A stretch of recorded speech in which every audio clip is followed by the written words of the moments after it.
Hey, what's up, guys? CHH here. We're doing like a kind of a Blu-ray look at video. So today's kind of a cool video because we're looking at some really cool foreign titles. One of my patrons and friends, Kyle, sent me some really cool releases. Now, these are releases that I thought would certainly merit doing a video on because it's to show what Region B stuff has to offer. I've talked about it ad nauseum, but I think it would be more helpful to show you guys some releases from stuff that you can get, so that would be pretty cool. Let's start with this. This is pretty cool looking, isn't it? So, to read you a little bit about this, Kyle sent me some notes. This is a custom-made Blu-ray for the Night Flyer. It's a 720p upscale. This is a Stephen King movie. It's a good one. Unfortunately, it has not gotten a legitimate upscaled Blu-ray release. We're hoping that happens one day, but I'm really appreciate you sending me this, dude.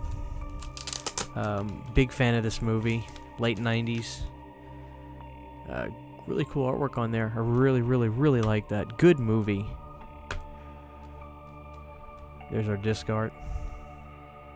I'll have to follow up and let you guys know how it looks.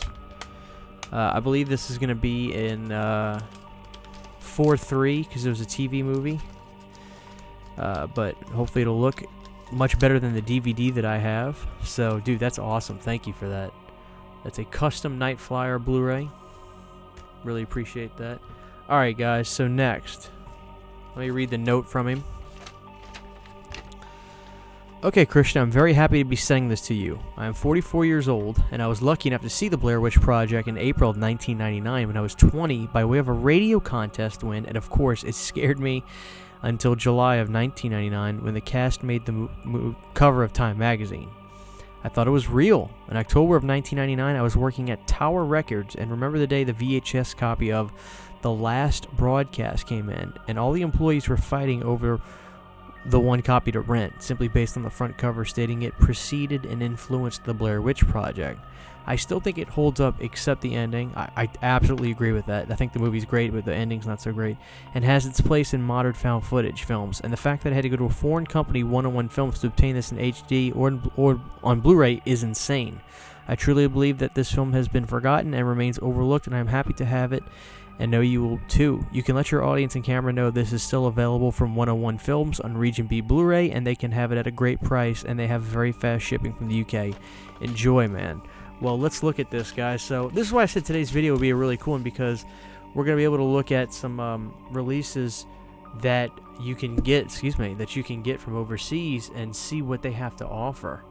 So this is The Last Broadcast from 101 Films, and holy smokes, let's get that plastic off of there. Now, The Last Broadcast, I totally agree with him. I don't want to obviously spoil anything about the movie because I have a feeling there's going to be a lot of people that haven't seen this. But this is a gorgeous release for The Last Broadcast.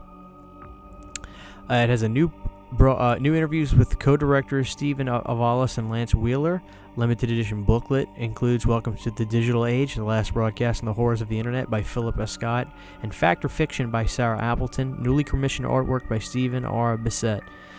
Commentary with co-directors, commentary with a newer commentary with the co-directors again, behind-the-scenes production, fan or fiction, rare clips from the infamous public access show, Jim Sword alive and well performing 2 folk songs, Lucas What Really Happened, gallery of gore, Pine Barrens murder crime scene and autopsy images, Last Broadcast poster and box art from around the globe, and the trailer. Wow. So it's a nice box you get for your 101 Films. This is a movie that certainly deserves a nice release in America, and the fact that it doesn't have one is silly. Holy smokes, that is gorgeous. Look at this. Let me pull the disc out. So that is something else, guys. That is stunning. So really nice release for The Last Broadcast. I can't wait to watch this again. I saw it on Amazon Prime probably about 5 or 6 years ago. And here's your lovely booklet. Something you would see akin to a nice Arrow video release. There's a lot of information in here.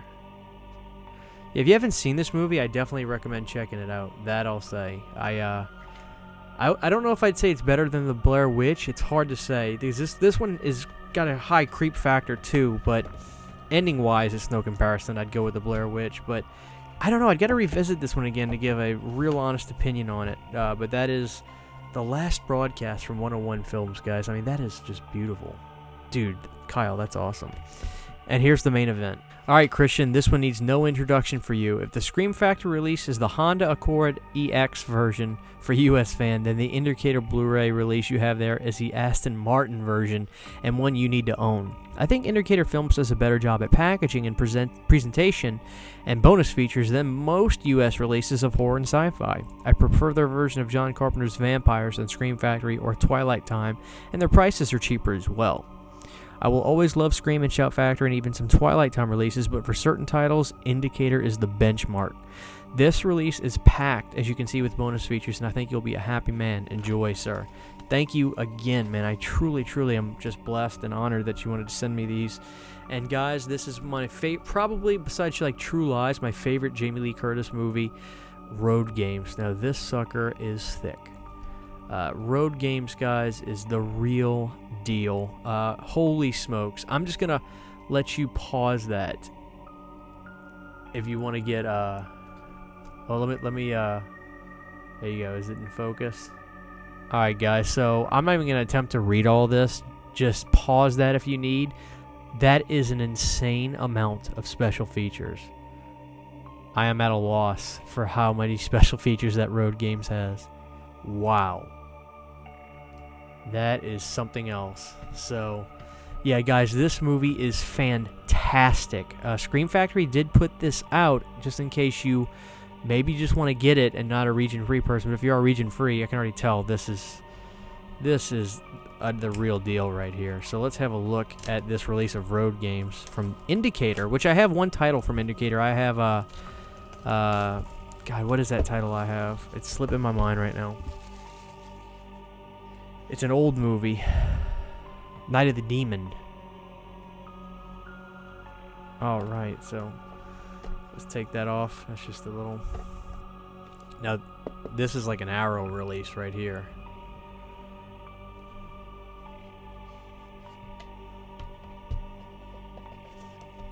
Oh, look at that. Get a nice poster.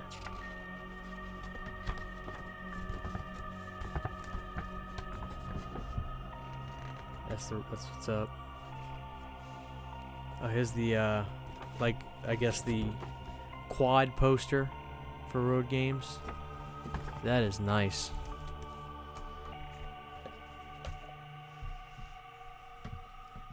Nice big booklet. Wow, there's Jamie Lee right on the front. Stacy Keach. Stacy Keach is awesome in this movie, guys. He's really, really good. Lovely. I'm sure this is going to be fun to read. I love this movie so much. It's such a good thriller. And here's our Blu-ray for Road Games. This is why being region-free is just amazing. All these special features are on one disc, too, so that's nice. No different discs having to pull anything in or out. And, excuse me, so the disc there. And it looks like the art is just like kind of like the poster on the other side, which it's not different enough for me to warrant feeling like changing out. So I'll keep it. But guys, holy smokes. So I am very familiar with Road Games, so I can say this. It is kind of like a hidden gem still, and that is upsetting in a sense, because I'll talk to people that say, oh, I haven't seen that. I didn't grab Road Games from Scream Factory initially because I didn't think it sounded all that... I don't know. I didn't think it sounded all that great. But then I fell in love with the movie. I thought it was so good. This is my favorite Richard Franklin movie, too. It's so, so good. I can't recommend Road Games enough. Now, I am honored to have a release like this and dive into all these special features. So, let me know what you guys think if you've seen Road Games. So, dude, if you don't want to be region free after seeing stuff like this, I mean, wow. Look at these beautiful releases from 101 Films and Indicator. Great labels, guys. I've got a number of 101 Films release. I have only one other Indicator release, but now I've got two, and this one's amazing. So, just amazing. and of course this really cool night flyer. Dude, Kyle, thank you so much. So guys, I hope you enjoyed that, getting a look at what being region free gives you the ability to do. I couldn't recommend being region free anymore. I've recommended people to be region free for a long time, and you know, I was somebody that was hesitant, but once I got into it, I realized I would actually save a ton of money, because when something goes out of print, boom, why spend $150 on Sleepaway Camp 2 when you can go to 88 Films and get it for $14? You know, it pays for itself, guys. So, yeah, these are amazing. Just shocked at how nice these are. All right, guys, so y'all have a good day. Let me know your thoughts on these titles, and thank you again, Kyle. Really appreciate your love and support, man. Take it easy, guys. Thank you to all my supporters on Patreon. To get behind-the-scenes photos, videos, and music, you can subscribe to my Patreon for as little as $1 a month.